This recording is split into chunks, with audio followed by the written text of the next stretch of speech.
কোথা থেকে এসছো তোমরা? আমরা এসেছি মসলন্দপুর যাত্রা থেকে। আচ্ছা। যাত্রায় বাড়ি, ইসকন মন্দিরের ওখানেই আমাদের ধরতে গেলে বাড়ি। হুম।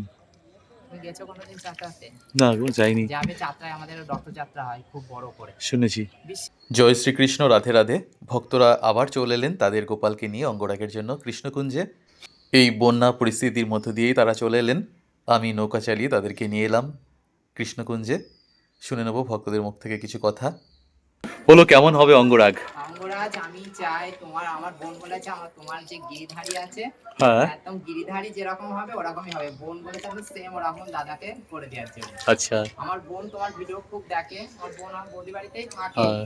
তা বোন বলেছে যে ওই দাদার কাছে ছাড়া কোথাও দিবি না, তার জন্যই তোমার কাছেই আসা এত কষ্ট করে। সকাল থেকে ভাবছি আসবো, বৃষ্টি হচ্ছে বলে আসে না। এবার আমি ওকে, ওর বাড়ি ঠাকুর নগর, আমার বন্ধুটার বাড়ি, ওকে বললাম আচ্ছা, তুই আচ্ছা। চল, আমি একা একা যাবো, হ্যাঁ, হ্যাঁ। তাই ওকে নিয়ে আসলাম। আচ্ছা। একদম তোমার হাতের কাজের যেটাই, আমার কি, আমি কি একদম। বলবো। সব গোপালের হাতে, গিরিধারীর হাতে। দেখা যাক কি হয়। হ্যাঁ, তোমার কাছে দিয়ে যাচ্ছি, মনে করে এটা এখন তোমার, আমাদের একদম একদম। তোমার ভিডিও তো আমি সবসময় দেখি, মানে এত ভালো লাগে। মানে ভগবানকে আমি ভোগ নিবেদন করলাম, তারপরে শুরু হবে তার অঙ্গরাগ। 16 নম্বর লালা গোপাল। দেখা যাক কোন রূপে সেজে ওঠেন তিনি। ভগবান সকলের মঙ্গল করুক। রাধে রাধে।